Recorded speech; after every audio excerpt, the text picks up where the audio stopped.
Well, hello everyone, and welcome to the latest episode of the HR Tech Chat video podcast. And with me today, I have a very special guest from one of my very favorite companies, isolved. Her name is Megan Coen, and she is VP of HR Services. Welcome, Megan. Thank you very much, Brent. I'm so happy to be here. Oh, and the pleasure's all mine. We're so happy to have you here on the podcast, and we have a really exciting interesting topic today that I don't think is talked enough about in podcasts. It's all about HR services. We talk so much about technology in this podcast and in this space in general with the influencers Yeah. and the analysts, of which I'm one. But we don't talk about the services enough. And so I'm really looking forward to diving into that with you today. First of all, I'm all tongue-tied. First of all, It's okay, Brent. um, Don't be nervous. yeah, it's funny that the host is a nervous one today. Anyway, would you please maybe, yeah, just introduce our audience to, just some of your background, what kind of led you to the role you're in, that sort of thing. I think that'd be very helpful. Yeah, absolutely. Well, I've been in the HR profession for a little over 15 years now. And that has been, a mixture of internal roles for about half of my career, working my way up, through the HR generalist, HR business partner, kind of HR manager track, often at, small dynamic tech startups. I happen to live and work in California. So there's a lot of very unique industry here, around tech, around biotech, that I've gotten a chance to work with very closely. And then in the more recent half of my career, I made the switch over to the consulting side. And I've really loved that transition because as an HR consultant, you get to see a breadth of problems that you Mm. don't get to experience if you stay at one company for 5 years of your career. So it really kind of helps to accelerate your, exposure to different challenges, different business experiences, different industries. And once I kind of caught that consulting bug, there was really no going back for me. So, I've been at isolved since 2021, Mm. leading the HR consulting kind of outsourcing solutions here, here at isolved. And I do think I agree with you. It's really exciting to be at a company that is looking at HR so holistically, because Mm. technology is a really critical, piece of the puzzle to help businesses, but it is not the only piece. There's people components as well. Yeah, absolutely. And that's a great segue to sort of the perfect tee up question we have to sort of start this conversation today. But just to kind of swoop out for a second here, and just kind of set the table. I was looking at isolve's most recent report about people leaders, and it's called the Power Moves, what 500 HR leaders are doing now and next. It's the third annual HR Leaders Report from you guys. And by the way, I read these all the time, and they're very in-depth and they're very informative. What really struck me is that 83% of HR leaders, this I believe it's director level and above. I have to go back to my notes, and we'll include this in the blog intro that comes with every one of these podcasts. But 83% of HR leaders they indeed believe that they are seen as strategic by organizational leadership in their organizations, which is really, I mean, that's encouraging. We've talked about this on and on and on for many years. Maybe it's working. It looks like it's working. We keep talking about it, and it's working. Um, and they also say, though, that one of the things that they're really looking to do in the coming year is, and we're already almost halfway through the year. It's amazing, isn't it? um, that they really want, one of their priorities is looking into outsourcing some of that Yeah. HR function. I mean, I guess that's a really good segue here because, we talk so much in the industry about technology this and technology that. What are some of the other things you touched on this briefly, and maybe you could dive into a little bit more, but what are some of the other things HR departments starting their journey Yeah. to HCM maturity, which is where I think a lot of these organizations feel like they're moving toward? What are some of the other things that they might need? Yeah, absolutely. Well, first of all, I was so excited to see that statistic as well. I think that, the HR function has really gone through such an amazing transformation just in the short time, relatively speaking, that I've been in the profession, really turning it from, a very paper focused function, policy focused function into a strategic asset for the business. And I think that, for organizations that haven't reached that place in their HR maturity yet, for me, the most important thing that they need to keep in mind is the change management piece. Mm, And this is something that, my group from a strategic consulting perspective helps clients with often, because, it's very easy for HR to be so in the weeds that you don't pause to step back and think about the strategy and the process for rolling out the changes that are necessary to reach those upper levels of, HCM maturity. And we can almost take it for granted sometimes because, we're in HR. We're in it every day. We're reading the trends reports. We're, seeing the white papers, and we know that there's value in, these technology pieces. But a part of our role is to make sure that we're bringing others along in mm. that journey. And I do actually have a very relevant example from a few years ago, with a client that I was doing an HR assessment for. Yeah, And let's yeah, hear it. I love an HR assessment. It's bread and butter. It's really how I started my consulting career. And it's nice because, it's like CSI, right? It's like, let's Yeah. let's see how this happened and, why this Forensics. happened. Yeah. Right. Forensics, right. And I love Law and Order. So I enjoy I enjoy getting into that nitty gritty. And for this particular client, as we worked through the assessment, at the size that they were at, they were, kind of pushing 150 employees and kind of pushing. So they were reaching a stage where they really needed to get some technologies and processes in place if they were going to keep scaling the way that Mm, they were going to. And I identified, with them that they didn't have an applicant tracking system. They didn't have an ATS. And that seemed like an easy win, right? yeah. Right front and center, at the volume that you're hiring, the way that you're scaling, this would be a great win for the organization. Have you ever thought about it? And they actually said, we implemented one a year ago and we had to pull it out. Wow. And I was like, I have questions. Yeah, I do too. Right. What happened? Right. Was it a tool was it not the right tool? Did you not have, executive support? What was the problem? Mm, And when we really dug into it, the tool was fine. It had been signed off on. Everyone at the sort of top had agreed on the value and why this was important, but the yeah. managers that needed to adopt it weren't on board. Mm, They weren't on board. And for them, it was as simple as, I had to wait for a password to get reset. I didn't remember how to get in, and it was faster for me to just email you. wow. It was Wow. as simple as that, right? Yeah. But because they hadn't anticipated the needs of their managers and kind of brought them along in the change process, Mm, that issue got ahead of them, and it ended up kind of tainting the experience of the technology for some key managers that weren't willing to be change advocates because they hadn't been engaged early enough in the process. And so, we talked about how to address that, for next time, right? mm, Communicating your vision, using more data to kind of, show the value, and also maybe getting some champions since they mm. knew they had resistant managers. So change management, critical part of success. That's a really illustrative story. I mean, yeah, I mean, thank you for sharing. It really frames it. And and there's all sorts of just instances of this kind of thing happening all across the fruited plain, I guess we could say. I mean, I, and it really, so this makes me think,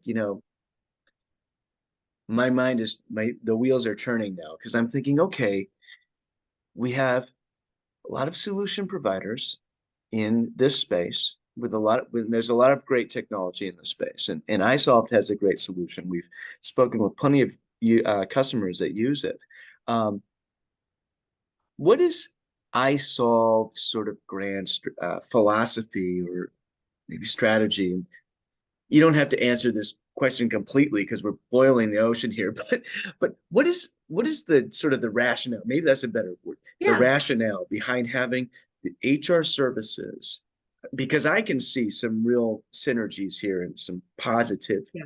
stuff to have that HR services arm that's working sort of, in complementing, let's say, the technology stack. What's the philosophy there? Yeah, absolutely. I think it's a few things. I overuse analogies. I love talking about That's soup pots and airplanes, so bear with me. But for me, buying a really great technology is awesome. You've bought the airplane. mm. Who's gonna pilot it? Who's the crew? Who are we transporting? Right? Yeah. Technology alone doesn't solve a problem, right? It's a vehicle to solve that problem. But the problem is you're trying to get from point A to point B, right? Hmm. It's not in and of itself the destination. It's just a tool. So from iSolve's perspective, and certainly from mine, there are a ton of organizations out there, both that have formal HR and that don't have very formal HR, that could really use, a co-pilot, or they could really Yeah. use, a crew member, Mm. some way to kind of what we call augment their existing team with a fractional HR resource to Oh yeah. help them, right, to help them pilot, this great plane that Yeah. they've invested in. And so, we've built an incredible team. I'm very, very proud of them. We've got over 50 professionals that are experts in HR, benefits, payroll. We're helping, over 1,200 customers, all over the United States. And we focus in a couple of areas from a philosophical standpoint. Mm. We have our consulting solution, which is really where we focus in HR consulting work. And I will talk more about that in a moment. Yeah. We also have our outsourcing solutions. So Hmm. we do what we call managed benefits. You could think of that as benefits administration, where we're really the ones taking the work on for the client, helping enroll people in, carrier websites, doing data management in the system. We have a similar solution that we call managed payroll outsourcing, where we can really be the doers and kind of take that work for you. Hmm. And then on our consulting side, we are advisors. So the way that I like to describe that is sort of think of HR in three buckets. There's the administrative work of HR, processing a background check, doing data entry, setting an offer letter.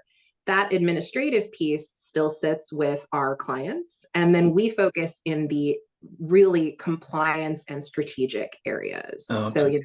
compliance might be, gosh, I want to hire this person. Am I doing it correctly? I want to performance manage this person or exit them. Am I doing that correctly? They need a leave. We need a policy. We need a handbook, that real bread and butter HR compliance work. And Hmm. then, the strategy piece looks different for every client, right? That example around applicant tracking, is a great one. And that's a very strategic focus that we would have in our team. And we do HR assessments for clients all the time in that strategic space. Interesting, interesting.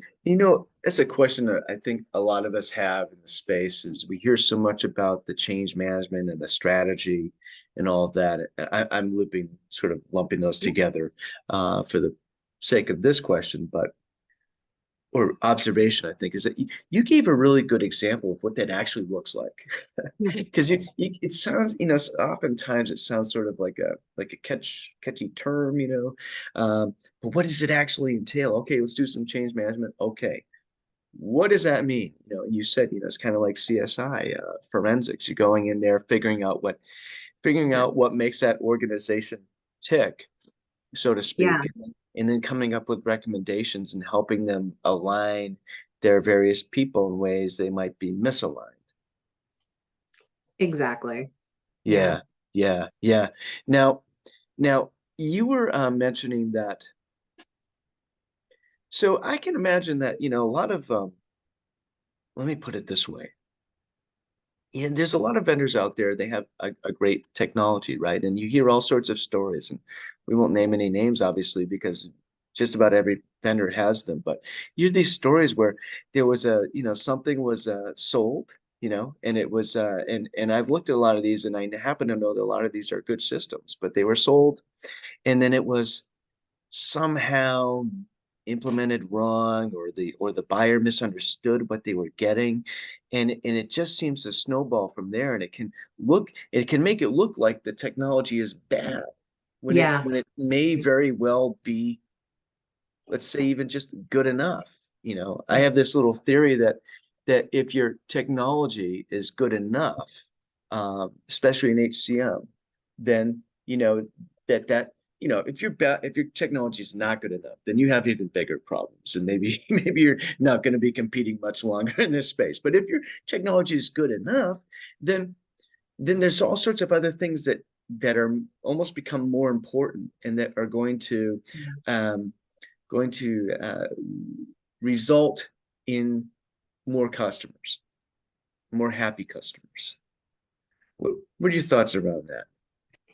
For me, it gets back to that airplane analogy, right? Mm, If you put bad data and, bad processes into a good technology, you're going to get a bad outcome. hmm And that may be, I don't mean to say that a process is bad, or that the way you've been doing something all along as an organization is necessarily bad. But I don't think there's an HR person on the planet that wouldn't say, oh, we've got some improvements that there's a couple things that we could, shore up and kind of improve. Um, for me, one of the reasons I love doing HR consulting in a software company like isolved is because we have the ability to not only be HR experts, but also to be technology experts in our tool. hmm So, for us, that's a core tenet of the consulting work that we do, is helping our clients maximize their investment in the technology that they've purchased and really get the most out of it. And that might mean, optimizing its configuration in a way they'd never thought before, using a feature that they hadn't thought of before.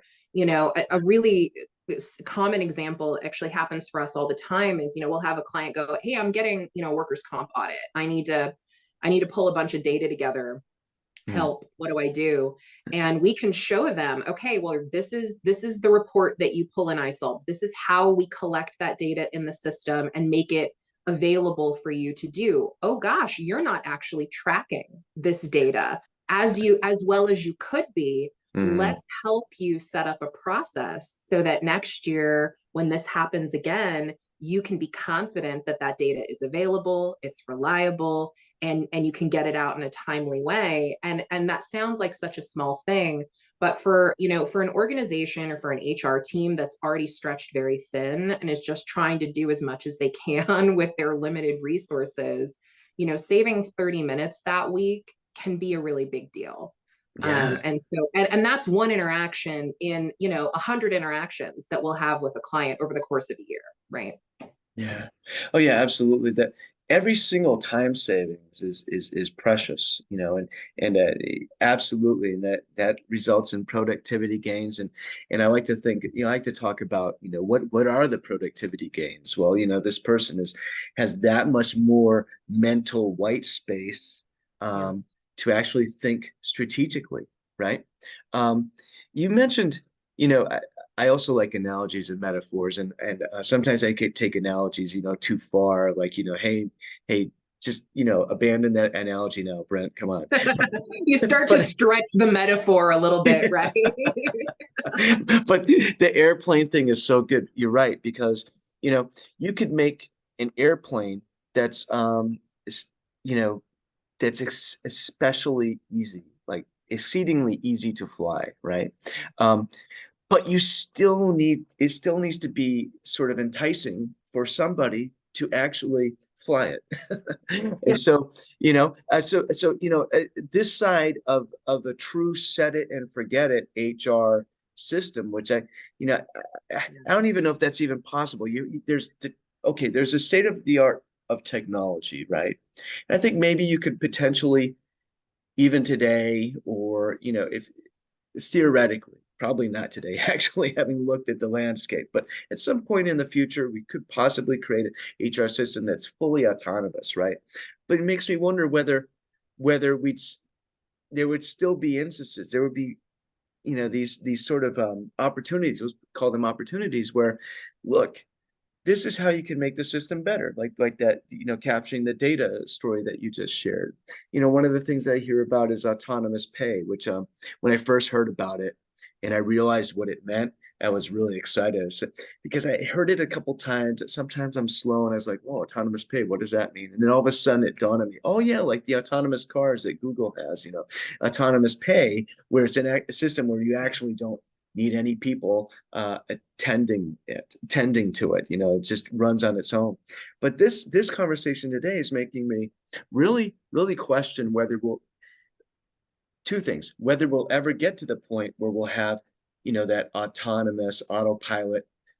There's the airplane analogy again, actually, system, but more deeply, whether that's a good objective anyway.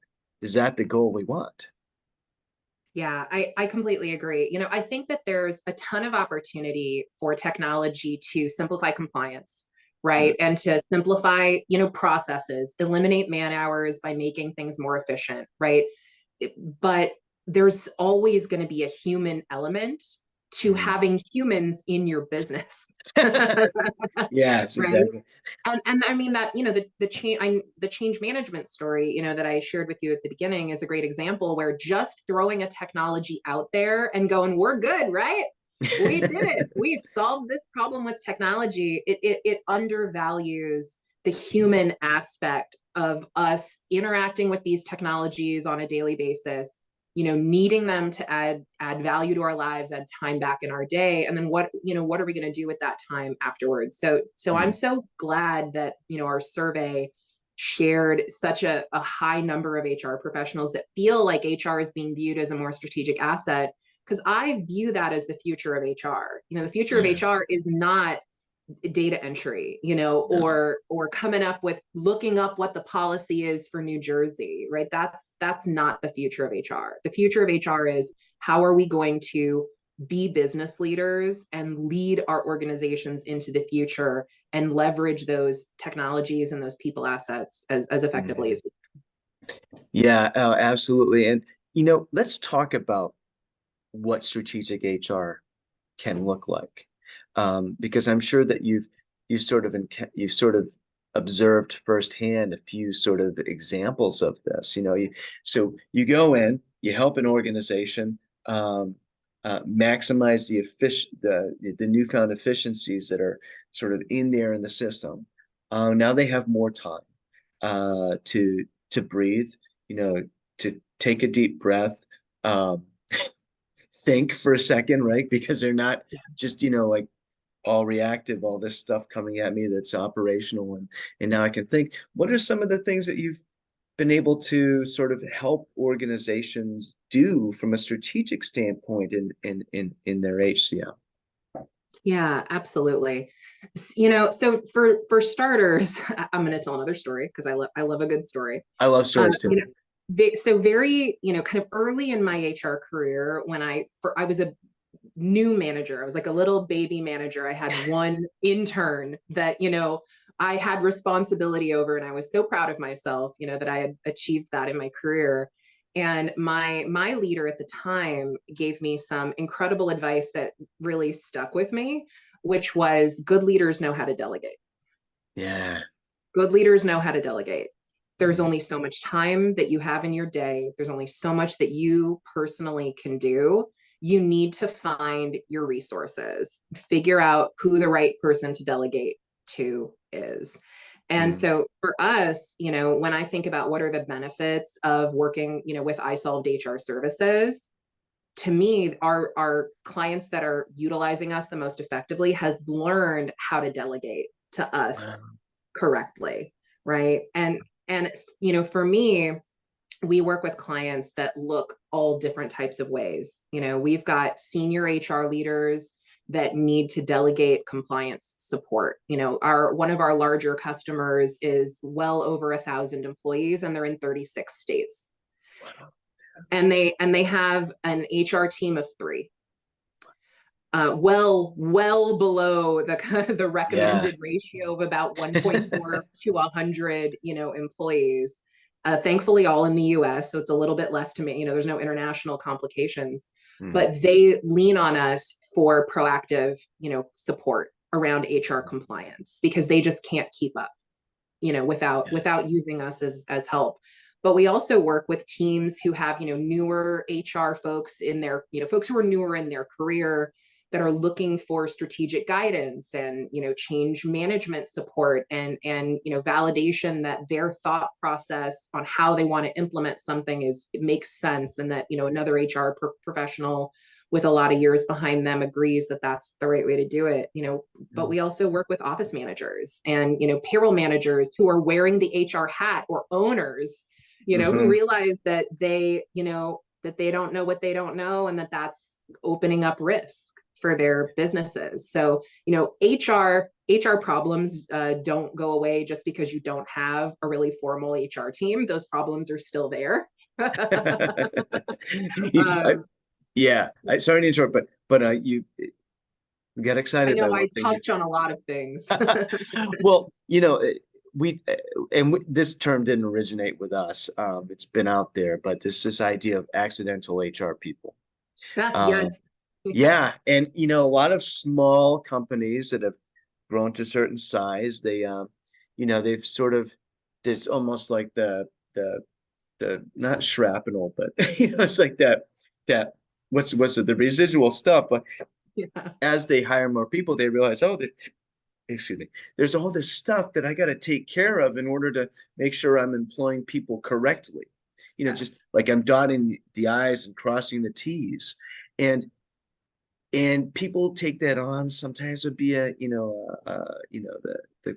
comptroller, maybe when it comes to payroll, or it might be the maybe even the founder, and sometimes they'll get to a point where they realize, okay, we need to hire somebody Yeah. to take over this function.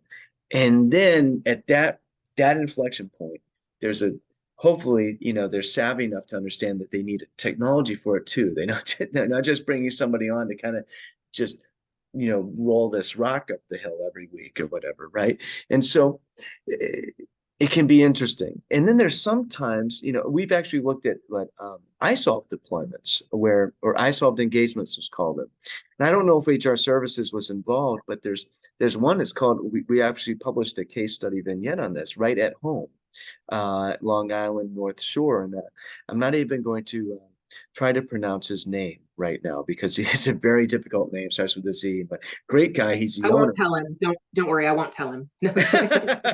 He may see this podcast, but anyway, I'll figure it out when we post. But in any event, he's the owner. It's a franchise. It's helping senior citizens at their home, providing those types of services. And he was really extolling so he was sort of an accidental HR person that was a not so accidental people leader. And so he actually works directly in the iSolve system. He has an HR person helping him. He's a franchise owner. So he's not an HR person, but he's working in the iSolve system, and it's helping him to be more efficient, and so he can focus on people leadership.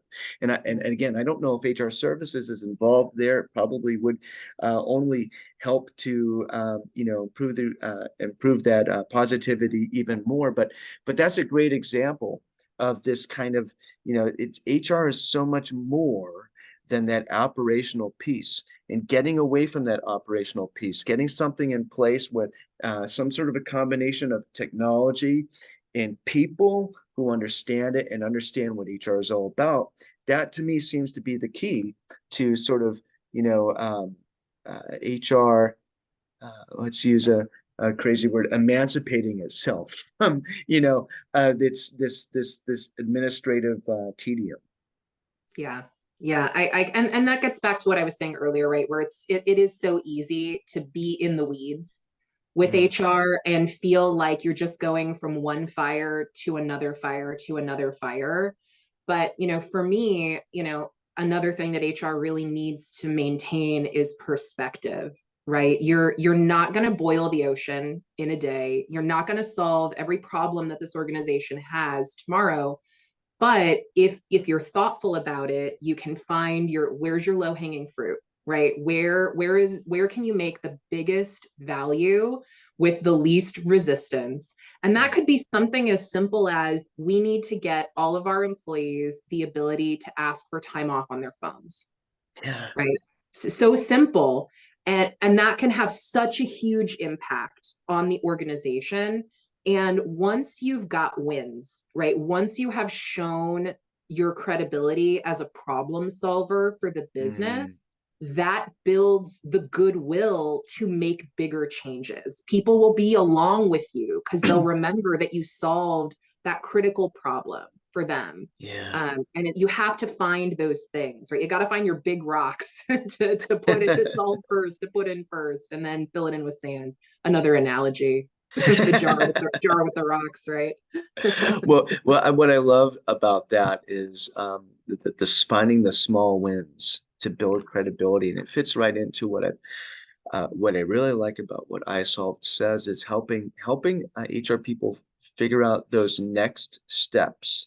It's not thinking about, yeah, there's a journey, there's a destination, and that's inspirational, but at the same time, making it seem achievable by Yes. finding those next steps to really move in your journey into full HCM maturity, which is out of that reactionary sort of operational, um, uh, just that whatever you want to call it, it's just completely Yeah. aggressive, and just not being able to think, to being able to think and having a vision, and providing that full sort of strategic value that not to go full circle here, but getting back to this positive sort of trend in the industry where we're seeing it seems like people are figuring this out.